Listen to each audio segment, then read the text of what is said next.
மாண்புமிகு முதலமைச்சர் அவர்களே, அமைச்சர் பெருமக்களே, சட்டமன்ற உறுப்பினர்களே, நம்முடைய தமிழ்நாட்டு விவசாயிகளுடைய வாழ்வாதாரத்தை அழிக்க முயற்சிக்கின்ற மேகதாது அணை கட்டப்படக்கூடாது அப்படிங்கிறதா திராவிட முன்னேற்ற கழகத்துடைய உறுதியான நிலைப்பாடு. காவிரி நதிநீர்ல தமிழ்நாட்டுடைய உரிமை பறிபோக நாம ஒருபோதும் அனுமதிக்க கூடாது.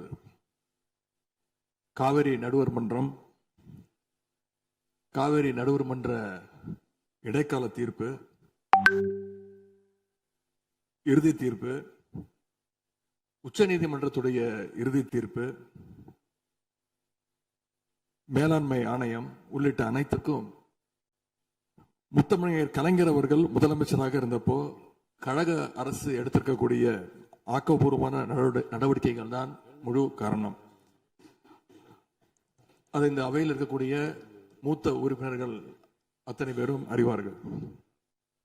ஒரு நீண்ட நெடிய சட்ட போராட்டம், அரசியல் போராட்டம் எல்லாத்தையும் நடத்திதான் நாம காவிரி மீதான உரிமையை போராடித்தான் பெற்றிருக்கின்றோம். ஆனா அதை பறிக்கின்ற வகையில இன்றைக்கு கர்நாடக அரசு மேகதாதுல அணை கட்டுகின்ற முயற்சியில் ஈடுபட்டு வருகின்றது. அந்த முயற்சியை அவங்க எடுத்த பொழுது அந்த சமயத்துல எங்க கூட்டணியில் இருக்கக்கூடிய அந்த கட்சி கர்நாடகாவில் ஆட்சியில் இருந்தாலும் அதை பத்தி எல்லாம் கவலைப்படாம மேகதாது அணை திட்டத்தை எங்களுடைய தலைவர் அப்போதைய முதலமைச்சர் திரு முத்துவேல் கருணாநிதி ஸ்டாலின் அவர்கள் கடுமையாக எதிர்த்தார்கள். இன்றைக்கு நம்முடைய மாண்பு முதலமைச்சர் அவர்கள் மேகதாது அணை கட்டும் கர்நாடகாவின் முயற்சிக்கு எதிராக இந்த தீர்மானத்தை இன்றைக்கு கொண்டு வந்திருக்கிறாங்க. இதை திராவிட முன்னேற்ற கழகம் சார்பாக நாங்கள் மனதார வரவேற்கின்றோம். மேகதாது அணை கட்ட நினைக்கின்ற கர்நாடக அரசுக்கு எதிராக எங்களுடைய தலைவர்கள், எங்களுடைய அரசு எடுத்த நடவடிக்கைகள் சிலவற்றை இன்று ஆளுங்கட்சிக்கும் முதலமைச்சருக்கும் அவைக்கும் நான் நினைவுபடுத்த விரும்புகின்றேன். 2021 ஆண்டு மே மாசம் நாங்கள் ஆட்சிக்கு வந்தோம். ஆட்சிக்கு வந்த அடுத்த மாசமே, ஜூன் மாசமே மேகதாது அணை கட்ட அனுமதி அளிக்க கூடாதுன்னு எங்களுடைய தலைவர் அவர்கள் பிரதமருக்கு அன்றைக்கு கடிதம் எழுதினார்.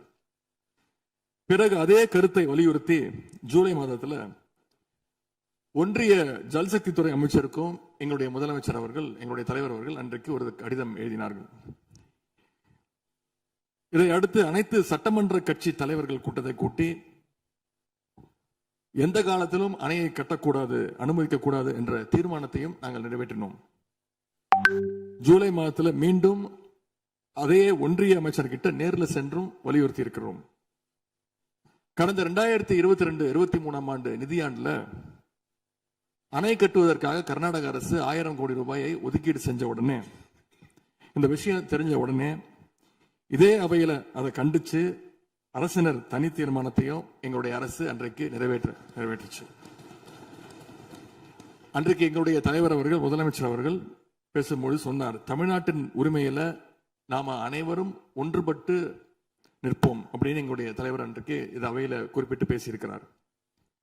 மேகதாது அணை கட்டுறது பத்தின விரிவான திட்ட அறிக்கையை விவாதிக்கணும்னு காவிரி நதிநீர் மேலாண்மை ஆணைய கூட்டத்தில் கர்நாடக அரசும் ஒன்றிய அரசும் வச்ச அஜெண்டாவை நீக்க எங்க தலைவர் தலைமையிலான அரசு அன்றைக்கு கடுமையாக கேட்டுக்கொள்கின்றேன். இறுதியாக எங்களுடைய கழக தலைவர் அவருடைய அறிவுறுத்தலின் பேரில் ஒரு முக்கியமான வேண்டுகோளையும் நம்முடைய முதலமைச்சர் அவர்களுக்கு நான் வைக்க விரும்புகின்றேன். இன்றைக்கு நாம நிறைவேற்றுகின்ற இந்த தீர்மானம் மிக முக்கியமான ஒரு தீர்மானம். இந்த தீர்மானத்தை கடிதம் மூலமாக ஒன்றிய அரசுக்கு அனுப்பி வைப்பதற்கு பதிலாக தமிழ்நாட்டுடைய அனைத்து சட்டமன்ற கட்சி உறுப்பினர்களும் நாடாளுமன்ற உறுப்பினர்களும் சேர்ந்து ஒரு குழுவாக போய் ஒன்றிய அரசு கிட்ட கொடுத்து நம்முடைய ஒற்றுமையை நாம வெளிப்படுத்த வேண்டும் என்று கேட்டுக்கொள்கின்றேன். அதற்கு திராவிட முன்னேற்ற கழகம் தயாராக இருக்கின்றது. அரசியல் வேறுபாடுகளை எல்லாம் கடந்து செயல்பட இந்த அரசும் முன்வரணும்னு எங்களுடைய தலைவரின் சார்பாக கேட்டுக்கொண்டு தீர்மானத்தை முழு மனதாக ஆதரித்து அமைகின்றேன். நன்றி, வணக்கம்.